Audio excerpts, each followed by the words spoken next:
বন্ধুরা আসসালামু আলাইকুম। বন্ধুরা আজ আমি আপনাদের রান্না করে দেখাবো কচু শাক। এই যে গরম, এই গরমে হঠাৎ করে মনে হলো যে আজ আমি কচু শাক রান্না করি।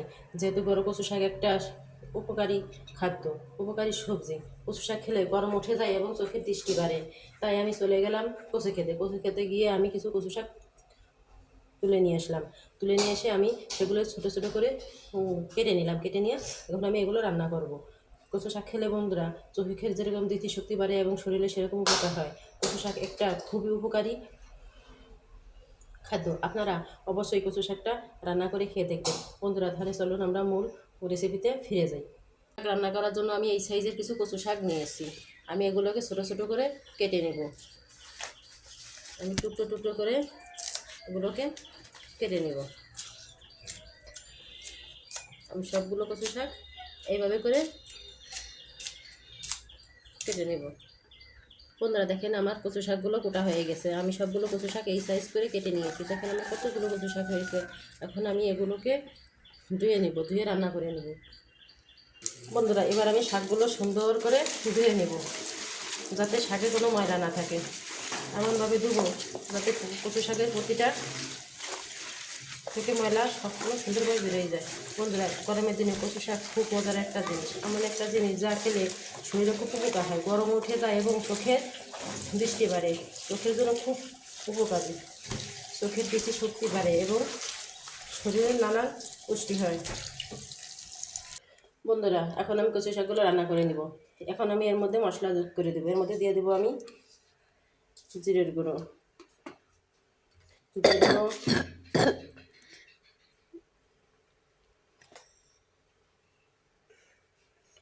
দিয়ে দিব লবণ,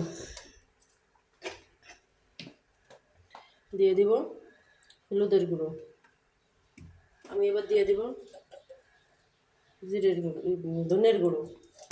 আমি এই সাইজের কিছু কুচো চিংড়ি নিয়েছি। আমি এই কুচো চিংড়িগুলো এর মধ্যে দিয়ে দিব। এখন আমি দিয়ে দিব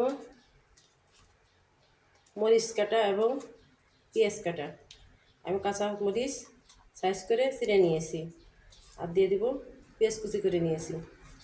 পেঁয়াজ যেহেতু কচু শাক, তাই এখানে বাটা মশলার কোনো দরকার নাই। আমি এখন সুন্দর করে এগুলোরে জাল দিয়ে রান্না করে নেব। কোনো বাটা মশলা আমি অ্যাড করব না, সব কিছু আমি কাটা মশলা এবং গুঁড়ো মশলা দিলাম। বন্ধুরা দেখেন আমার শাকগুলো কত সুন্দর রান্না হচ্ছে, কত সুন্দর সেদ্ধ হয়ে গেছে এবং কালারটাও কত সুন্দর এসেছে। আমি বারে বারে কচু শাকগুলো নাড়াচাড়া করে দেবো যাতে এই কড়াইতে লেগে না যায়। কচু শাকটা এমনভাবে রান্না করবো যে এতটা স্বাদ হবে এবং এতটা মজা লাগবে যা বোঝানো যাবে না। কিন্তু গরমের দিনে আমরা কী তরকারি খাবো? কচু শাকটা একটা বেটার সবজি। আপনারা কচু শাক রান্না করে খেতে পারেন। কচু শাক খেলে শরীরের অনেক উপকার হয়। আমার কচুটা রান্না হয়ে গেছে এবং কত সুন্দর সেদ্ধ হয়ে গেছে। আবার ওই চিংড়ি মাছগুলো কত সুন্দর দেখা যাচ্ছে। এবার আমি এটাকে বাগার দিয়ে দেবো, ফোড়নে দেব। ফোড়ন দেওয়ার জন্য আমি অন্য চুলায় একটা কড়াই বসিয়ে দিয়েছি। কড়াইতে আমি পেঁয়াজ এবং রসুন ফোড়ন দিতে দিয়ে দিয়েছি। এখন এগুলো ভাজি হয়ে যাচ্ছে। বন্ধুরা দেখেন আমি ফোড়নে 4টে মরিচও দিয়ে দিয়েছি। শুকনো মরিচের যে ঘ্রাণটা কচু শাকে একটা আলাদা রকম ঘ্রাণ আসে। এখন আমি দিয়ে দিব পাঁচফোড়ন দিলে কচু শাকটা একটা আলাদা রকম স্বাদ আসে। আপনারা শুধু রসুন আর পেঁয়াজ দিয়ে কচু শাক রান্না করে খেয়ে দেখবেন, আর পাঁচফোড়ন দিয়ে কচু শাক রান্না করে খেয়ে দেখবেন। পাঁচফোড়নের রান্না এবং রসুন পেঁয়াজের রান্নার মধ্যে অনেকটা পার্থক্য আছে। পাঁচফোড়নটা দিলে পারা কচু শাকটা একটা আলাদা রকম একটা ঘ্রাণ আসে এবং একটা স্বাদ আসে, খেতেও খুব ভালো লাগে। আমার ফোড়নটা ভাজি করা হয়ে গেছে। এখন আমি এটা কচু শাকের মধ্যে দিয়ে দিব। বন্ধুরা আমি এটা কচু শাকের মধ্যে ফোড়নটা দিয়ে দিয়ে এবার আমি সুন্দর করে নাড়াচাড়া করে নেব। নাড়াচাড়া করে সবখানে মিশিয়ে দেব।